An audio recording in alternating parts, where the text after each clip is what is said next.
ఢిల్లీ హైకోర్టులో BRS MLC కవిత కూరట దక్కలేదు. Liquor policy, ED, CBI కేసుల్లో కవితకు ఢిల్లీ హైకోర్టు బెయిల్ నిరాకరించింది.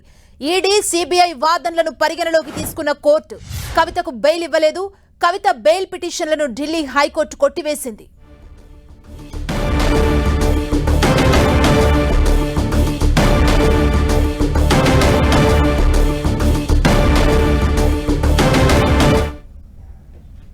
ఢిల్లీ హైకోర్టులో బీఆర్ఎస్ ఎమ్మెల్సీ కవితకు ఊరట దక్కలేదు. ఇదే అంశానికి సంబంధించి మరింత సమాచారం మా ప్రతినిధి గోపి మనకు అందిస్తారు. గోపి,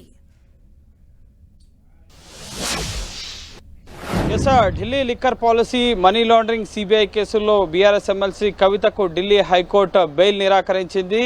కవిత దాఖలు చేసిన బెయిల్ పిటిషన్లను కొట్టివేయడం జరిగింది. ఈడీ అలాగే సిబిఐ వాదనలను పరిగణలోకి తీసుకుంటూ కవితకు బెయిల్ ఇస్తే ఆధారాలు, సాక్ష్యాలను తారుమారు చేసే అవకాశం ఉంది, కేసు దర్యాప్తుపై ప్రభావం పడుతుంది అన్న వాదనను పరిగణలోకి తీసుకుంటూ కవితకు బెయిల్ నిరాకరించడం జరిగింది. Delhi high court single judge bench justice Swarnakant Sharma కాసేపటి క్రితమే తీర్పును వెలువరించడం జరిగింది. ఈ liquor policy, money laundering case అలాగే సిబిఐ కేసు, ఈ రెండు కేసుల్లో అరెస్ట్ అయి ప్రస్తుతం జ్యుడిషియల్ కస్టడీలో భాగంగా తీహార్ జైల్లో ఉన్నారు. 3 నెలలకు పైగా ప్రస్తుతం తీహార్ జైల్లో గడుపుతున్న పరిస్థితి కవితకి ఈరోజు బెయిల్ వస్తుంది అని ఎంతో ఆశగా ఎదురు చూశారు. ఇటు కుటుంబ సభ్యులు కానీ, బీఆర్ఎస్ శ్రేణులు అలాగే జాగృతి శ్రేణులు వీరంతా కూడా ఎంతో ఆశగా ఎదురు చూశారు. ట్రయల్ కోర్టులో బెయిల్ రాని వారికి కొందరికి హైకోర్టులో బెయిల్ వచ్చిన పరిస్థితి ఉంది. సో ట్రయల్ కోర్టు గత ఏప్రిల్, మే నెలలో కవితకు ఈడీ, సిబిఐ కేసుల్లో బెయిల్ నిరాకరించడం జరిగింది. ఆ తీర్పును సవాల్ చేస్తూ అలాగే సిబిఐ అరెస్ట్ను కూడా సవాల్ చేస్తూ కవిత ఢిల్లీ హైకోర్టుని ఆశ్రయించడం జరిగింది.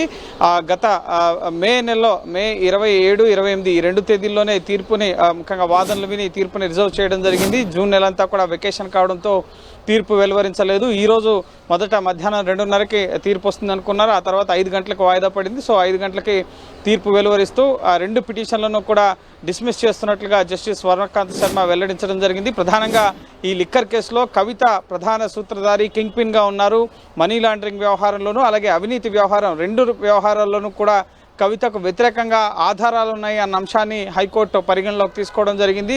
కవిత సాక్ష్యాలను, ఆధారాలను ధ్వంసం చేసేందుకు కూడా ప్రయత్నించారని చెప్పి వాదనల సందర్భంగా ఈడీ కోర్టుకు తెలియపరచడం జరిగింది. అలాగే చట్టబద్ధంగానే కవిత అరెస్ట్ జరిగింది, కానీ ఎక్కడా నిబంధనలకు విరుద్ధంగా కవిత అరెస్ట్ జరగలేదన్న విషయాన్ని కూడా కోర్టుకు తెలియపరచడం జరిగింది. ఎందుకంటే కవిత తరపు న్యాయవాదులు చట్ట వ్యతిరేకంగా, నిబంధనలకు విరుద్ధంగా కవిత అరెస్ట్ జరిగింది, అలాగే రాజకీయ కోణంలోనే ఈ కేసు నమోదు చేశారు, కానీ కవితకు వ్యతిరేకంగా ఎటువంటి ఆధారాలు లేవన్న వాదనల్ని కవిత తరపు న్యాయవాదులు వినిపించారు.